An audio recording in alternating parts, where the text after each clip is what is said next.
Many years ago, I made a decision to officiate a wedding in Paris, which until this week had been the most disorienting experience of my life. You see, the wedding was only 2 days after Yom Kippur, and for all sorts of reasons I had said yes, and suddenly there I was, a mere 24 hours after the most immersive and sublime spiritual ecstasy that is our Yom Kippur at Ramamu. And I found myself walking around in a completely different world, a world that was completely and utterly foreign to me and to what I had just been through. I felt as alone as I could have possibly felt. And so I looked for a synagogue. And I remember the feeling when I walked in, my whole body relaxed. But none of that compared to what happened for me this week, which was of another order entirely. I don't think I've ever experienced such spiritual whiplash in my life, and nor have I ever felt as found. After much back and forth, and after saying no twice to other missions, I flew to Israel this past Sunday with a group of over 30 rabbis from across the United States and from across the denominational spectrum. I went to Israel for me. I went because in my soul, in the essence of my being, I'm Israeli. Although born here, I've always known from the very first trip that I took there with my family in 1982 for my bar mitzvah that I was home. I immediately felt something in me that I had never felt before. I felt at ease, a sense of being gotten, a kind of chemistry. I don't know if you can speak about chemistry with a country or a culture, but I had that chemistry with Israeliness. That feeling never went away. It drew me to Israelis who came to the Jewish day school I attended, Ramaz. I befriended them, and so did my brother. We felt a kinship with them, felt we would steward them. It drew me to an Israeli girlfriend in the senior year of high school, and it made me want to make Aliyah after spanning a gap year in Jerusalem in 1987. And so I love Israel, and my heart is always with her and the people who live there. So I went there to be with my family, and I went there for me. I and so many of us have been living in a crazy limbo space.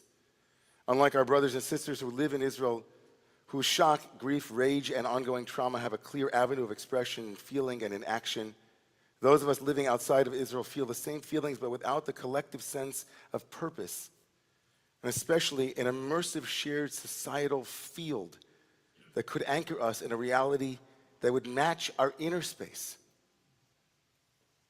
In Israel, nothing is the same.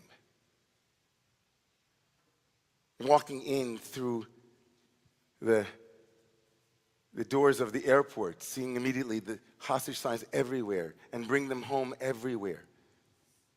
Looking on the faces of everyone we were walking around, just the sense that everybody was walking around in a collective shared experience of shock, trauma, ongoing sadness and grief, and solidarity and mission and purpose.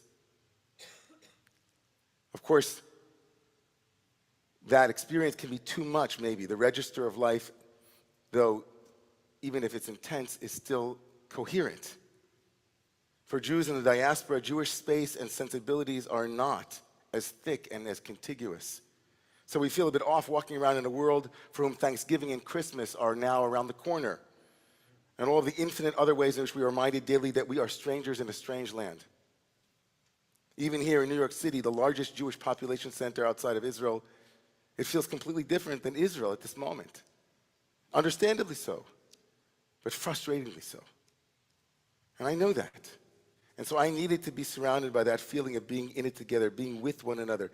I needed to be with them, to not leave them alone, or maybe to not leave myself alone. Closing the gap meant greater coherence between how I was living and how I was feeling. I went to Israel for me because I was deeply, deeply alone. And I went to Israel also for Israelis, because they also feel very alone.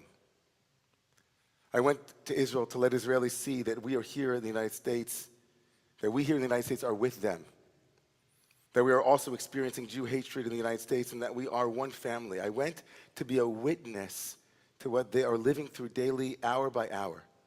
Everywhere I went, we met incredibly resilient and courageous individuals every day. Average Jews and Israelis living under extraordinary trauma and stress.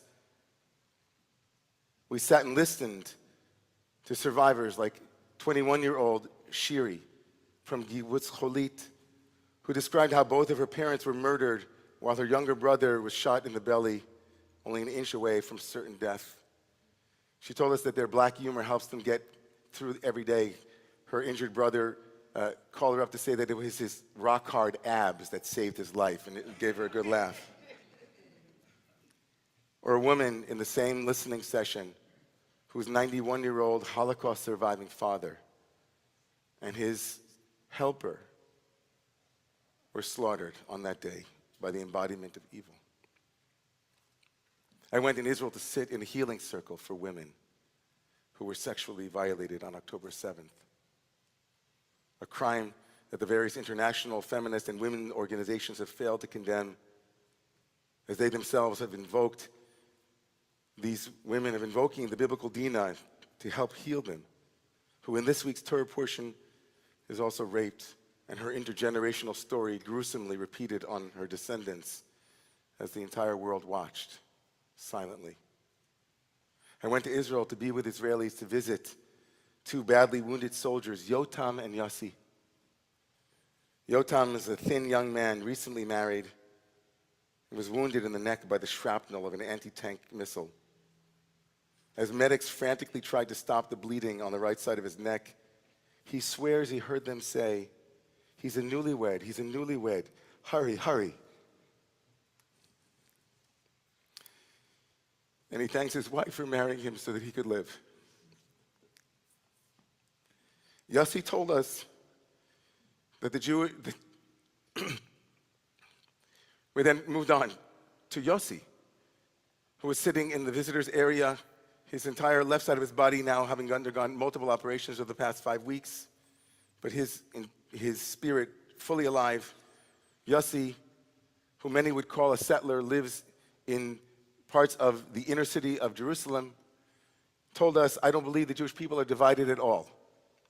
He said, "They only appear divided at times, but really deep underneath, we are all one." He said he almost died. His body was riddled with shrapnel, but he kept remembering that he had a purpose to serve Am Yisrael, to serve the people of Israel. I went to Israel to meet with Israelis like Avi Dabush, a well-known peace activist living in Kibbutz Nirim near the Gaza border, who told us how hard it is now to hold on to a vision of future peace, but that he will never stop believing it will come. His goal will not change even if the roadmap ahead, he said, must now be different. I went to Israel ultimately for you, for this community, to bring back what I saw and felt, which I've just done a little bit of, and to remind all of us how lucky we are to have Israel, and for Israel to have us. When asked yesterday at the close of our group what I was bringing home to my community, I wrote down in a stream of consciousness. Here's what I know after having been here for 4 days. Israel is one of the most incredible places in the world. Israel is not a simple place. It isn't a perfect place, but are there any? Israel is a million Israels.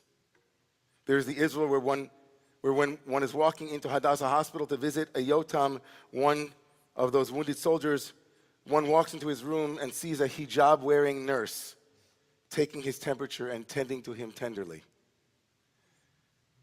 There is the Israel of waking up in hip, cool Tel Aviv, one of the most gay-friendly, queer-friendly cities in the world, hopping onto the high-speed railway to Jerusalem, where while waiting on the platform, an Orthodox woman and a religious Muslim woman are each praying their morning prayers next to one another, and I begin to cry, only to have my tears increase when I get onto the high-speed rail and see two Jews, one Hasidic and one Sephardi-looking, begin to wrap talit and tefillin as businessmen work on their business and on their iPhones and computers. And the hipster Tel Avivnik with tattoos all over his body watches YouTube videos next to a baby-faced soldier with the weight of our security on her slender shoulders. Israel is a million Israels. Israel is the El Al airline that has travelers' prayers, the ones I know by heart, on the screen next to the Academy Award-winning movies as we take off. And that when scrolling through the top podcasts, I come across a huge slew of Talmud and Torah classes I can listen to on the way to Israel. Israel is the feeling that being Jewish is normal, nothing unique. That I don't have to reach for my yarmulke as I leave Machon Hartman on the first night there to take it off, lest somebody look at me and think, uh-oh. I breathe a sigh of relief under this beautiful sky in Jerusalem saying, just to be Jewish. Israel is a million Israels. It is the melange of different Jewish cultures and traditions, all forced in the span of 75 years to come together, to build together, to fight together, to flourish together, all while never forgetting for a moment that it could all collapse as it almost did on October 7th, at any moment. There is arrogant Israel, unjust Israel, selfish Israel, paranoid Israel, ugly Israel, beautiful Israel, colorful Israel, powerful Israel and vulnerable Israel. There is socialist Israel and capitalist Israel, high-tech Israel and donkey-riding Israel. There is Gal Gadot Israel and Rav Kook Israel, Israel of settlers in the West Bank and settlers in Tel Aviv, depending on whom you ask. There is corrupt Israel, there is just Israel. There is an Israel that sends rescue workers around the world at the drop of a dime to help anyone who needs it. There is exceptional Israel, and there is ordinary Israel. I could go on and on and on. And ultimately, there is now more than ever, and most importantly, united Israel. In this week's Torah portion, the Torah tells us that Yaakov Avinu, Jacob, our patriarch, has split his camp because he's afraid that he's going to be killed. He split his camp into two camps and taken his wife and their children to one side of the Yabok River, which is, of course, a play on his own name. He has to cross over a river that has his own name on it in order to find his true name. And while he's alone on the other side of the banks of the river, a mysterious man begins to wrestle with him. And the Torah tells us, Vayivater Yaakov levado, and Jacob was left alone. Vayavek ish imo, and he wrestled, he got messy, he got dusted up with a mysterious force until the sun came up. We're all wrestling with aloneness, a sense of isolation. Some in this community and other communities who don't yet feel that the rabbis or the leaders fully integrate their narratives. A feeling of isolation can happen to anyone in any place. A feeling, am I alone? Do they get me? Am I safe here? It's so remarkable to go to Israel and sit and listen to three remarkable rabbinic students whose husbands are in Gaza right now. Each of them talking about their aloneness. That even though the entire united Israel is together, they each feel uniquely their own pain. And when someone calls, and when someone sits with them, and someone knows that they're experiencing it, they're less alone. Vayivater Yaakov levado, Jacob was alone and wrestled until the light came. We're all wrestling in our own ways, trying to make sense of what's happening in a world that seems to be indifferent to what took place and is still going on and on and on. We sat with the parents of Hirsch Goldberg Polin, one of those who was wounded and then abducted, whose whereabouts are unknown and whose health is also unknown. Lost a limb on that day, lost his left arm. We sat with the parents who are unbelievable human beings, unbelievable. And they said, he said, we're not living where you're living. People said to them, how are you going forward every day? How do you wake up every morning? He said, we're not living where you're living. And I remember we said to one another, we said, how do they live with that sense of isolation, that sense of loneliness? Vayivater Yaakov levado, even with everybody, it can be lonely. So something amazing happened in that opening nigun that you all joined me in. Shlomo Karlbach, of blessed memory, put together a verse from the book of Isaiah, chapter 2, that I referenced earlier. And this is the verse. In chapter 2 of the book of Isaiah, Isaiah is giving a future vision of what the world will look like. He says,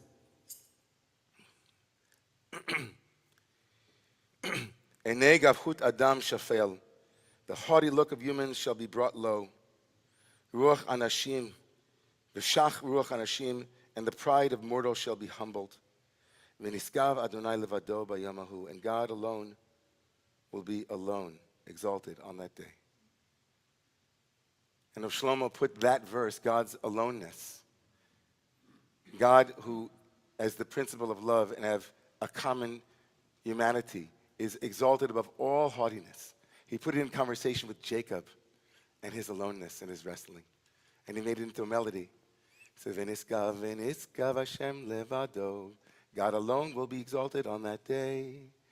And Jacob wrestled. He wrestled till the morning. He wrestled till the morning light. And Jacob was left alone.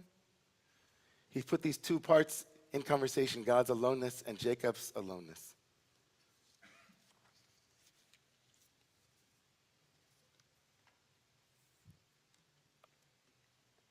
An amazing rabbi in Jerusalem named Rabbi Tamar Elad Applebaum spoke yesterday at the Healing Circle for the Women.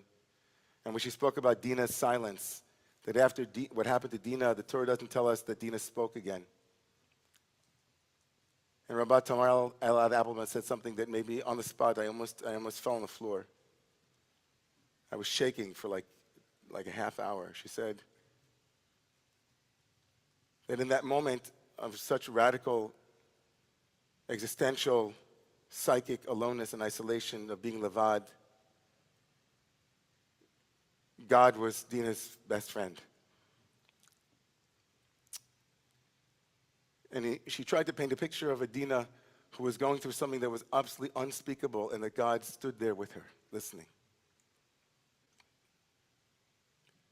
And I just was shaking from the power of that image,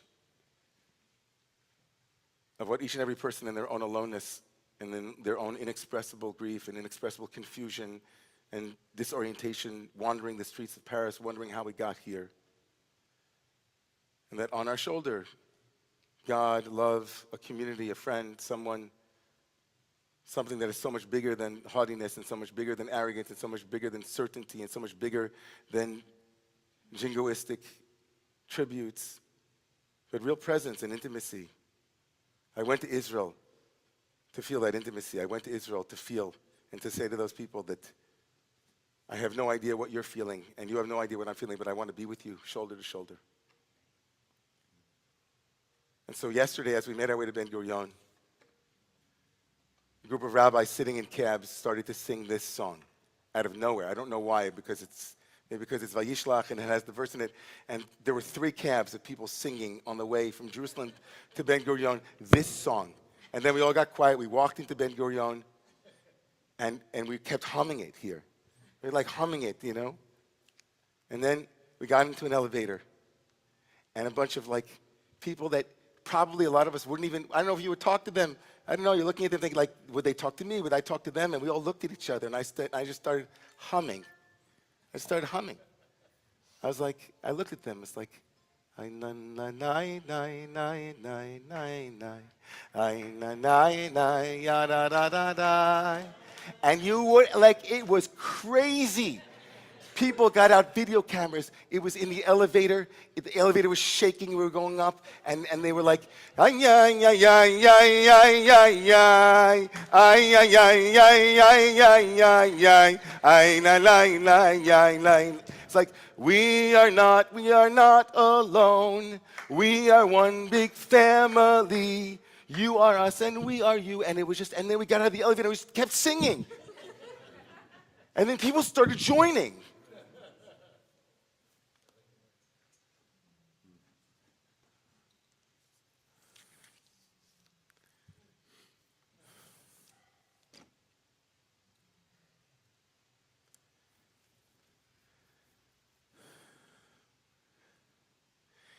It's too much, it's too much for any one person to hold, any one community, it's too much.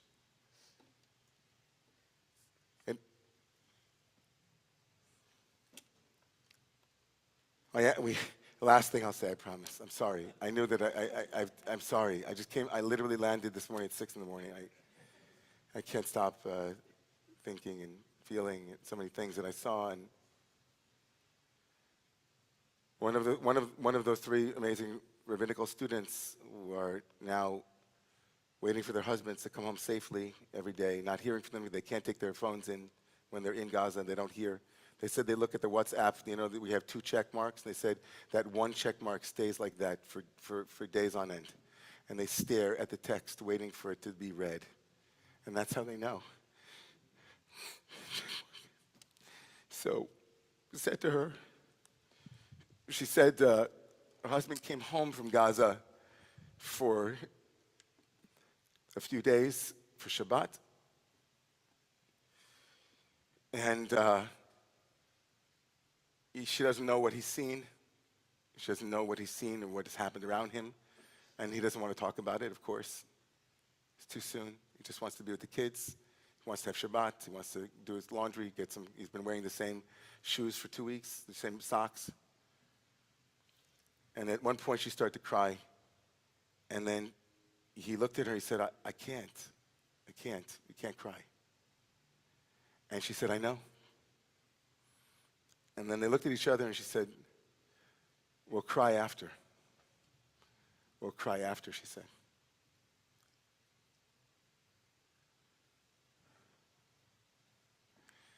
So I want whoever, I don't know if anybody in Israel ever watches anything that happens here at Romamu. But I just want to say to them, I promised I would bring back the stories. I promised that I would bear witness to the immense pain and the immense strength and the immense courage and the immense diversity and the incredible resilience of the Jewish people and the Israeli people. And that I pray to God that this war ends soon. And that we, as a Jewish people and as a nation, can sing our songs and others can sing their songs and we can dance together. That we can hold our heads up proud, walking together in Yerushalayim and Tel Aviv and anywhere, and saying, V'niskav Hashem levado. We exalt you, divine, Holy One, presence of love and justice in this world. We know how alone it is for you, but we're your partner and you're our partner. And we'll keep wrestling until the dawn, until the light again rises on this long night. May come soon. We were going to sing You've Got a Friend in Me, but I think we should sing V'niskav. Yeah? V'niskav, ay, ay, ay, ay, ay, ay, ay, la, la, la, ya, da, da, da, da, ay, la, la, la, ya, la, la, la, ay, la, la, la, ya, ba, ba, ba, ba, ay, na, na, na, ya, ba, ba, ba, ay, ba, ba, ba, ya, ba, ba, ba, ay, la, la, la, ya, ba, ba, ya, ba, ay, la, la, la, ya, la, ya, la, la, ay, la, la, la, ya, ba, ba, ba, ay, la, la, la, ya, ba, ba, ba, ay, la, la, la, ya, ba, ba, ba, ay, la, la, la, ya, ba, ya, ba, ba, ay, la, la, la, ya, ba, ba, ya, ba, ay, la, la, la, ya, ba, ba, ba, ay, la, la, la, ya, ba, ba, ba, ay, la, la, la, ya, ba, ba, ba, ay, la, la, la, ya, ba, ba, ba, ay, la, la, la, ya, ba, ba, ba, ay, la, la, la, ya, ba, ba, ba, ay, la, la, la, ya, ba, ya, ba, ba, ay, la, la, la, ya, ba, ba, ba, ay, la, la, la, ya, ba, ba, ba, ay, la, la, la, ya, ba, ba, ba, ay, la, la, la, ya, ba, ba, ay, la, la, la, ya, la, la, la, ay, la, la.